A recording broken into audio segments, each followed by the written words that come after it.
Greetings from Costa Rica.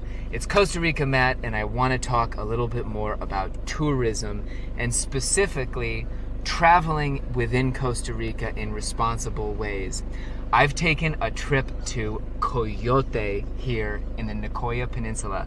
This is not your average tourism hotspot, and you don't necessarily see a lot of the same things that you might encounter on my channel up near Playa Tamarindo. I want to talk about having a positive impact when you travel within Costa Rica. I also want to just give ideas for awesome places that you can visit and strategies to really find these undiscovered corridors. The reason that I came down to Coyote specifically is a very special one, and that is I have Victor Chavez along with us. Victor reached out to me, started talking about his town here and how, actually he just started talking about how much he loves it and how beautiful it is. He invited me to come down. We have a tour guide here with such intimate knowledge of the community that this is going to make this not your average tour. We're going to be checking out Coyote here in the Nicoya Peninsula with somebody from Coyote itself. Victor, it's an honor to be joining you for this tour. Thank you. Yeah. Let's head out. Stay tuned.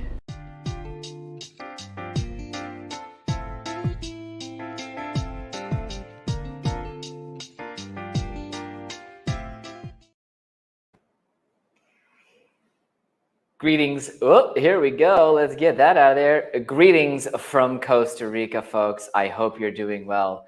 This is Costa Rica Matt, and I'm excited to be talking more about responsible travel in Costa Rica because I've spent 15 years here, and in that time, I have seen millions of tourists come and go from this country. Not all of them have a purely positive impact. And I hear from pretty much everyone that does visit that they wish they could have as positive of an impact as possible when they're visiting Costa Rica. So I want to leverage my experience and talk to people a little bit more about how we travel in Costa Rica specifically with that goal in mind, having a positive impact and finding ways that if we're going to spend money as tourists, that it's going to benefit families and communities rather than large corporations and some of the uglier things that you see in Costa Rica. I'd like to take a moment and congratulate all of the new YouTubers out there who have spent anywhere between 1 day and 6 months in Costa Rica who have started providing advice to people. I also wanted to ask that if you're considering moving to or investing in Costa Rica, you definitely follow my channel. Having 15 years living here, I feel I have a unique perspective on trying to provide guidance to people. I spent 2 years as a Peace Corps volunteer from 2008 until 2010. I directed community nonprofits. I've launched for-profit and community organizations up and down in Guanacaste. And I beg of you, be sure to follow the best advice that you can find before you go about investing in Costa Rica. And I highly suggest looking for that information on places where people have some of this experience. Let's get on and talking about travel within Costa Rica here and how we can make things, how you can have the absolute most positive impact possible. A couple weeks ago, actually a month ago now, I'm realizing on September 15th, I broadcasted a very quick video where I talked about 2 general ideas that are very easy to consider if you want to have a responsible trip that has a positive impact. Number 1 was simply choosing your destination for a place that could actually benefit from your tourism.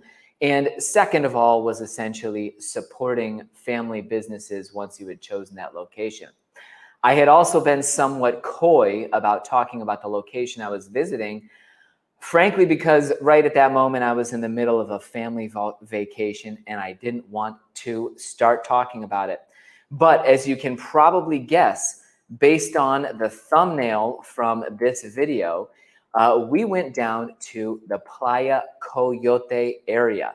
And I want to bring that up here so that you can see just what we're talking about here. Coyote is about 2/3 of the way to the southern tip of the Nicoya Peninsula for us. This was about a 2.5, 3-hour drive for us as a family. But obviously, if you're coming into the Liberia International Airport, it would be pretty similar. So how did we choose Playa Coyote as a destination? Well, first and foremost, you saw it right there. Victor Chavez, a guy who lives down there, had basically invited my family to go down because he loves his town. He had seen my channel and he wants to encourage a bit of tourism there.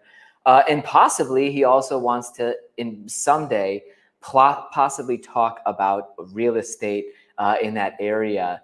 So I'm definitely interested in visiting Victor. Now, to talk a little bit about getting around Guanacaste, one of the most important things that we did for this trip, and if you're going to take a road trip around the country, you need to get local intelligence on which roads are going to be your best way down there. Because as one example, we had 2 ways we could get there. Here you're looking at Google Maps. We could go down the middle of the peninsula and take sort of a crossroad that is unpaved from this intersection, or rather sections of which are unpaved down here, or we could take a very long coastal road. We also had options to go first down to Samara and then go south towards Playa Coyote. But in the end, we did choose this route because specifically I had Victor tell me weeks in advance, this is the best way to go. And currently the road is in great condition. We actually had a spectacular time driving out there. And I just want to start by showing you sort of how much fun this can be in and of itself. There are beautiful destinations in Costa Rica, and pretty much everywhere you drive in the country is also stunningly beautiful. And our drive down to Playa Coyote was no exception. Here I'm going to put on this video clip of us driving and what we saw on the way down there. I'm hoping my microphone will still work so that I can make some comments, but if not, enjoy this utterly silent video clip of ourselves driving southward through the peninsula, thanks to Dimitri, who actually got the clips. So here we're starting off in the flat areas up near us in Tamarindo and actually heading south across the Nicoya Peninsula. This is one of the only places in Costa Rica that you will see a lot of flat land like what we did to our left. Most of the country in the central areas can be very broken unless you got away from that central valley or really inside of it. But as we went down south, you had some absolutely stunning countryside, and you slowly climbed up over the Nicoya Peninsula Mountains to basically cut southeast back to what is the Pacific side of the peninsula. We had actually driven up towards the north side, that Gulf side of the peninsula, to stay on pavement as long as possible. And then when we cut southeast, we actually had an amazing opportunity because they had just done tons of road maintenance. There were lots of freshly paved sections, and what could have been just a really bad road at other times is currently in amazing shape. So our local intelligence immediately signaled that we should definitely take this trip down there. And if you're watching this video anytime close to October 2023, I would suggest using this road now because it won't be in that great of shape forever. A lot of that pavement is semi-asphalted and not really going to stay forever. But here you can see where we got to the absolute peak of those Nicoya Peninsula Mountains. And you could see on one side the Gulf. And finally, you can see Dimitri, my thrifty and awesome assistant, is always looking for cars that are basically on what we would call sort of the bargain end of the spectrum, because he does a lot of flipping them. I wanted to mention that if you're coming to Guanacaste and you want to travel around Costa Rica, Dimitri's car, what year is it? 2000. A 2000 is edging just a little bit too old, as we were looking at from that photo. You climb up some of these mountains on grades that you would never see in the US or Canada. And if you have a 2000, it could easily be that you're going to see that your car might overheat like Dimitri's did. If you're buying a car and planning on traveling around Costa Rica, I would really say you need to be looking 2012, 2015, if you want to put serious miles on it and not have any issue. Dimitri's resourceful. He has water to cool off the car. He knows the possible problems. You can do that if you're somebody who is also resourceful, but if you're somebody who barely knows how to change a tire, or who can barely tell the difference between the liquids under the hood, invest in a better car for the kind of travel I'm talking about. So we also chose Coyote. One of the things that I wanted to bring up was that Coyote, if we just want to quickly compare the areas of Costa Rica using our handy dandy tool, AirDNA, we can see that my market up here, Tamarindo, rates as a 64, and it's one of the highest Airbnb areas in Costa Rica. Samara is also very high at 59. If we go down to the district that includes Coyote, you see that it's rated a 33 as a market. This is not, I'm trying to get it to stop. There we go. Oh, it said it for 1 second there. Bejuco, the market in which we visited, is rated to 33. There's not huge amounts of organic tourism, and there isn't some huge resort. I really also wanted to mention that one of the reasons we loved Coyote as a location was that the options to stay there were primarily your family boutique hotels and Airbnbs, which really represent the vast majority of Costa Rica destinations that aren't going to be your Tamarindo or your resorts, specifically in a few places like Los Sueños, and up north, we have a couple others. Generally speaking, obviously, if you want to have a good impact with your tourism dollars and produce something good for a community, first you have to avoid like the plague those resort locations where you have a massive multinational corporation who is taking every penny of the profit that they're possibly able to and giving as few pennies as possible to their local labor force. You need to find that place where every single dollar you spend is going to end up more so in the pocket of a local. And in a place like Coyote, you have a lot more opportunities to do that. Another quick note that I wanted to make, also looking at AirDNA here, you can actually help people out a lot, and you can also help your own wallet by visiting during our low times of year. We got an incredible deal on our Airbnb in Coyote because we went in September and they had no other reservation requests. If you want to come to Costa Rica and help people out, they desperately need jobs in September and October if they live in tourism communities. The restaurants in these communities desperately need income. And you can see every year we have our high season from December through April. Really, during this time of year, income in tourism communities is flowing very well. In May specifically, and then August, September, and October, we have our absolutely low months. And if you show up looking to hire tour guides and do other things in those low season months, you'll be doing a big favor for anybody who tries to ride that annual cycle of up and down business, which I can say is definitely one of the most difficult things of surviving here in Costa Rica. I did want to mention, I think Kurt had signed on. Hey, Kurt, thanks very much for joining us. I believe that is your little icon. But anyhow, to quickly, to return to what I was talking about, obviously another huge thing that you should do, and one of the bases of being a responsible tourist are going to be supporting local enterprises. And that absolutely starts out with learning about the local community that you're going to see.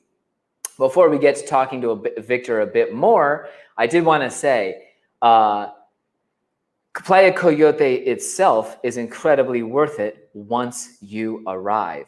This is a shot looking north over what is Coyote and Playa San Miguel, and you can see just how idyllic and really raw it is.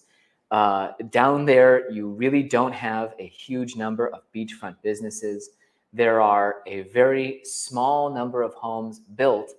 This is looking back south, actually sort of up toward that point from which I had obtained the video looking down. And this is the town of San Francisco de Coyote, which is a local small Costa Rican town near the beach where you're going to find all kinds of opportunities as a tourist to deposit your hard-earned dollars or colones in a place that's not necessarily, that could absolutely use it. And these places are available throughout Guanacaste, no matter where you're looking. To bring up again our maps here, I'll give you an idea of what we're looking at down here in Coyote. We were taking our videos from this point here and then down at Punta Coyote. But the town back here, San Francisco de Coyote, is analogous to 10,000 Costa Rican towns that are located just outside of bustling tourism areas or really these beaches. In our area, I would say a very similar place that I would want to put on people's radar is the community of Villarreal outside of Tamarindo, or the community of 27 de Abril outside of Tamarindo. These towns are only short drives from the beach destination, but you'll see people struggling for a living there because it's very tough for the employment to trickle inland and to actually help communities. In fact, the first 2 years I was here, I was basically living with people who were all commuting out to the coast to work. So you've got your coastal areas where employment is good and inland where any dollar that you can spend would be greatly appreciated. I now want to bring up, one of the things that was very important is always to learn a ton about the community that I'm going to visit. And in this case, I had a rare opportunity to do so with Victor. So here's Victor and me talking a little bit about Playa Coyote and me picking up some knowledge about what's really happening in Coyote here. I was so touched when you reached out to me and started talking about the community and sort of invited me to come and check it out. Well, whether or not you intended to invite me, here I am. Tell me a little bit about this community. This community, Coyote, is such a small community where there are around 500 inhabitants. There are not like a lot of opportunities because the only opportunities that we have down here, they are the construction, the teak plantation, and fishing. What sorts of things, the construction work that there is, what are the major projects that people are getting work from? For example, people here is basically trying to, build their projects little houses. Yeah, the houses where they are bringing more opportunity to locals. Because, for example, the workforce that you will see always in town, they are going to be locals mostly. So they bring opportunities out here. Yeah, this isn't a community where you see outsiders coming in, and you probably don't have quite as many like migrant workers as we do up north. We have a few, exactly, but I can tell you that if we compare the people who migrate to Costa Rica from other countries to work here, I can tell you that if I give you the 800%, probably the 20% they are from other latitudes. Yeah, absolutely. And so you mentioned teak planting as one of the big sources of living. We also had a very interesting discussion. Essentially, people in this area, if they have a farm, what are their options with that land as a family asset? And what are a lot of people doing with their land? Plantations, for example, a lot of people here, they plant rice, beans, some other vegetables, and at the same time, when they have grown them, they will sell them. Because that is the other method that they use for their own lands. So you have a lot of farmers who are still growing their own food out here and selling a little bit. Do they go up to Carmona to sell what they have, or do they just sell it locally? They sell it locally, but at the same time, there are trucks coming from different areas of Costa Rica, so they come here to pick up the productions, and then they will take them to other destinations. Okay, and what's the sort of size family farm that would be typical for these people who are producing and selling, rice or beans nationally? So, for example, the typical size, it could be around approximately 12 acres approximately. Okay, very small family farms. Very small family farms. Nevertheless, there are other families. Well, as I told you, Coyote is very small. There are other farms, but that is typically the same size. Yeah. No, absolutely. And these sorts of communities throughout Guanacaste are everywhere if you get off the major highways and check out some areas that are all of these rural places that the government originally sort of promoted agriculture in. You have cattle out here, at least I've seen a little bit, not quite as common as Guanacaste where you only see cattle. You must get a little bit more rain than we do up in the north. What's your dry season look like here? The dry season, for example, well, in Guanacaste, it basically starts in November, and it goes from November to late May. That is the moment where the rains start. It's very dry. And so down here, do you get, that's the same the dry season we have up there.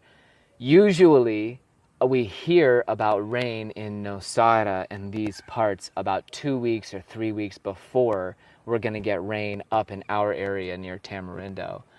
But you can see, the vegetation is different as you drive around. Victor, you give eco tours yourself, don't you? Of course. Yeah. This kind of person is available. I actually, when I was directing a watershed nonprofit, we had a 15-year-old guy take us on a tour. Victor is older than 15. But we had a local take us on a river tour where he was able to give us every species name of the birds, animals, everything that they saw. And this type of local guide, is living in a community where, you're absolutely surrounded by forest in every direction. We've already taken one little hike that was amazing, and I'm sure we could just spend endless time wandering around the woods. At the same time, in this community, like Victor was saying, the sources of employment here are agriculture and not much else.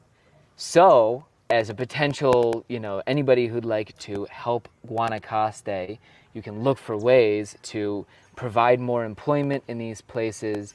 You can definitely drive through them. It's sort of taking that state road approach instead of the interstates if, we're using a U.S. travel analog.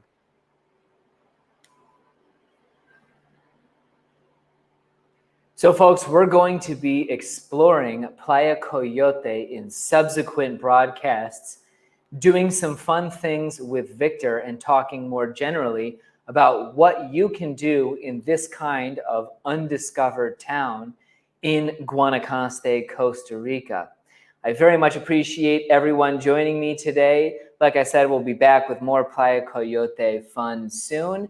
Do be sure to subscribe to my channel for more Costa Rica information. I'm publishing new videos at least every week. Thanks very much for joining me, and pura vida.